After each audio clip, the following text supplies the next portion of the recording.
The What to Next podcast helps you build a TBR of future favorite books. In each episode, Lori and Maine interviews authors and book influencers to recommend books they loved for you to pick up today. If you're an avid reader, always looking for your next great read, then the show.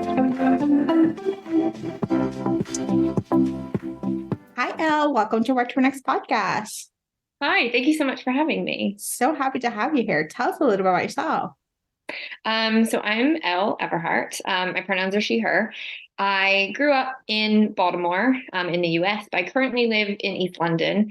I work as an English teacher in secondary school. So I spend a lot of time getting picked on by 11 to 16-year-olds. And my debut novel, Wanderlust, is going to be out in a week and a half. Gosh, I am so excited. I started reading a book and I'm like caught up. I'm like, oh, I need to just go back to it because it has the ultimate dream of like go on a trip around the world, like a random set of luck, and then be like, hey, go off to the world. So, what is the elevator pitch actually? As I talked a little bit about the book. No, yeah. So Wanderlust follows our main character, Dylan Coughlin.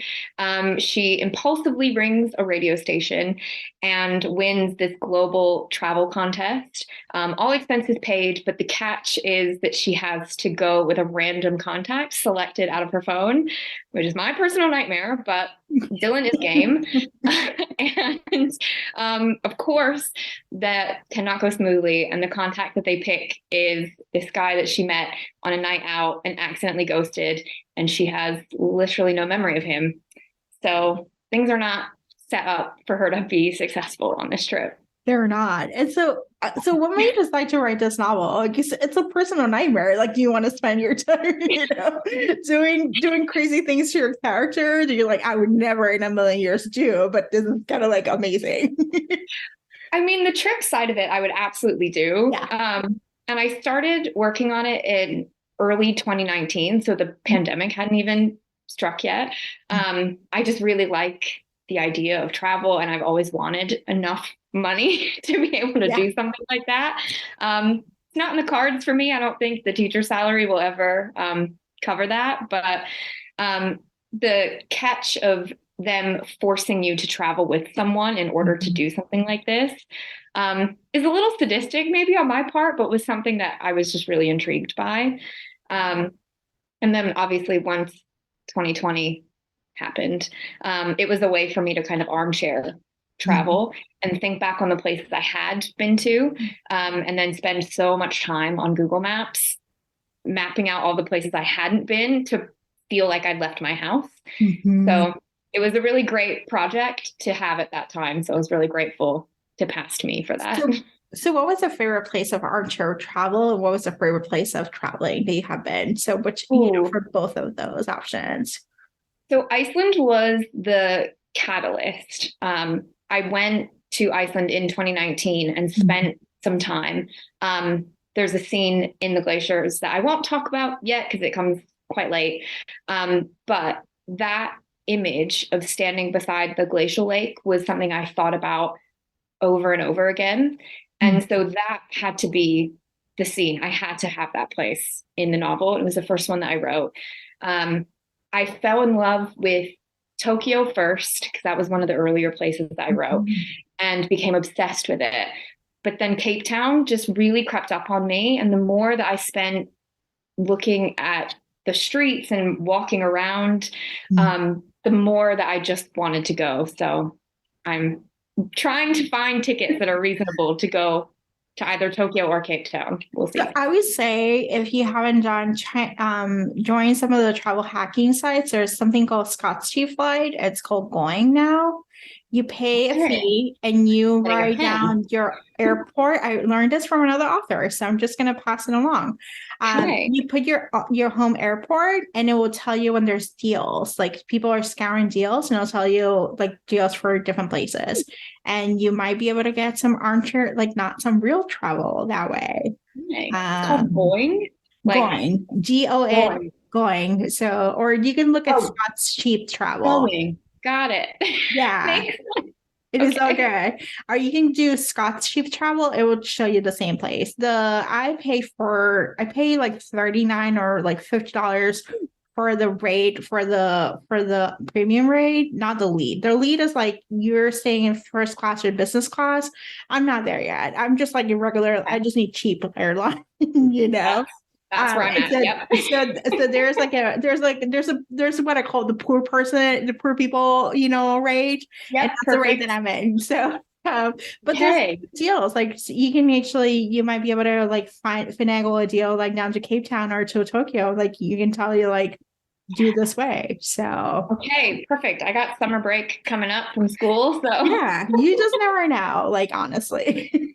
Excellent. Okay, good.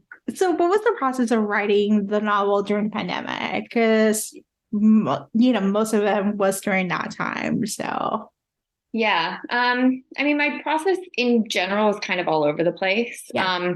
I've got ADHD, so working from A to B has never worked for me. I would work kind of in starts, and would jump around all the time. So it was nice, especially in a pandemic, of where do I want to be today? And then I could do more research for Mexico City, which is another place actually that I became so obsessed with. I said to my son, we should move to Mexico City. And he's like, can you please stop? Like we can't just move everywhere that you go spend hours on Google Maps for. But that was the best part of it, getting to experience all of these places. But it did make me kind of sad in a way of thinking that I am only seeing them through the screen. And it did kind of ignite a bit of that fire, that urge in me. So that's why I'm definitely going to be on going there. But yeah, it just, for me, I needed to set myself goals and deadlines. And at the point, I didn't have an agent. I didn't have anything yet. But I needed to feel like it was a job and I was showing up for my job writing. So I would get up at like 5 a.m. Every day and clock in for a few hours before I started my work from home job. Yeah. It was a lot and I was tired, but at the end of it, I came out with something I'm really proud of. So yeah, now you have a book. You have a book, baby. No. It was unreal. It was very exciting. So, all right, so let's talk some book recommendations. What kind of books do you tend to read?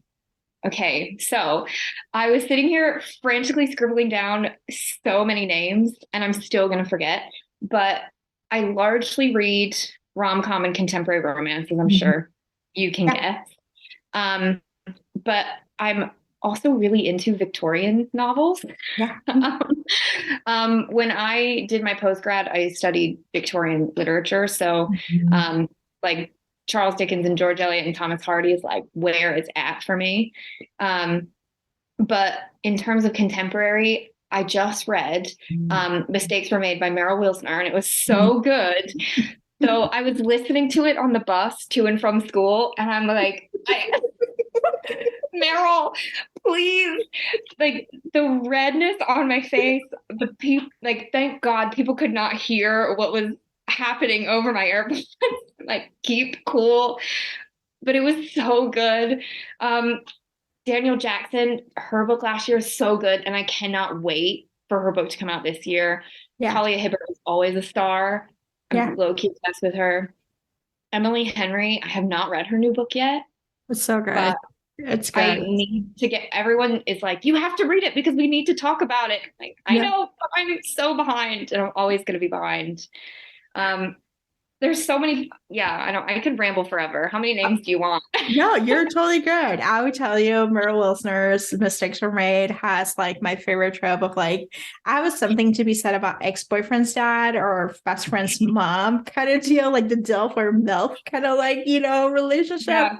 There's something about it that's like forbidden. And you're like, there's an age gap and you're just like, what are you supposed to? And now that I'm older, I'm like, it's younger. It's like much more enticing, And so it's just so good. It's like, who would imagine I hook up with someone and the next morning it's just like, it's my daughter's best friend.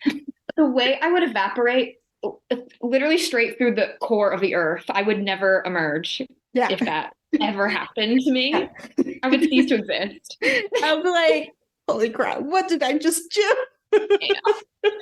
I keep seeing the cover for Cleat Cute too on Twitter, and I cannot cope. I need that book. Like, it's so serious. I think I wanted an audio for that embarrassing experience of things that you're not supposed to. You're like, oh, I'm not supposed to, but this is great. Yeah, well, what was I listening to at school the other day? I think it was Dating Dr. Dill. I was just listening to at school yesterday in my AirPods. Thank God, as I was hanging boards up at school, and I got to that scene in the shower, and I was like, you need to turn this off. You are in a school. It was, I mean, excellent, but not the time and place for me.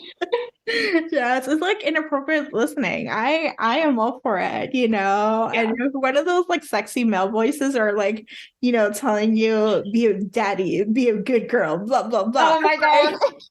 It's so inappropriate. And you're like, oh, but it's so great. It's so bad, yet so good. No, I was just waiting for one of my students to come in and be like, Miss, I have a question about the homework. And I'm like, you're like, oh, hold on, stop. Like the nightmare would be the audio accidentally unsyncing from my AirPods and it's playing in my classroom. I was like, you got to put this away. You're playing with fire. If you're listening to your speaker, if you have a car, if you're listening to your speaker, just so you know, the car is not soundproof. So just an FYI, like people are like, oh, it's soundproof. No, the car is not soundproof. Like people can listen to what you're saying outside. And I always have it up so loud because I listen to my audiobooks at like double speed because I'm unhinged.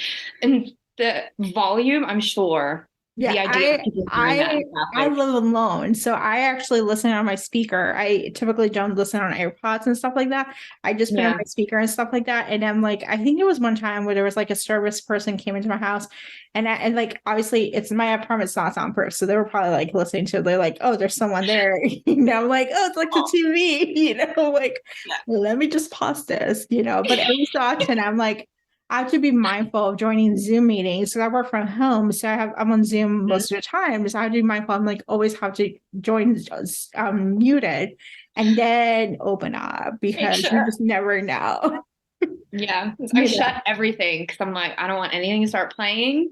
Yeah. I don't need that. Yeah. So I'm glad we can share this experience. Yes, I'm glad we were able to share. Like this is like and guess what? We're not the only ones who have this experience. Like there's multiple people who listen to sexy books who are just like, ooh, yes, I identify with this. Yes, thankfully. So Elle, tell us where we can find you online. So I am at Elle Everhart on Twitter, TikTok, Instagram, pretty much everywhere, except I'm not on Facebook. Sorry. But yeah, at Elle Everhart everywhere. Awesome. Thank you, Elle, for being the show. Yeah, thank you. If you enjoyed this podcast, feel free to share with friends, subscribe, rate, and review the show. This is the easiest way to support the podcast. For a list of books mentioned and other book recommendations, please visit whattoreadnextblog.com. Thank you so much for listening and happy reading.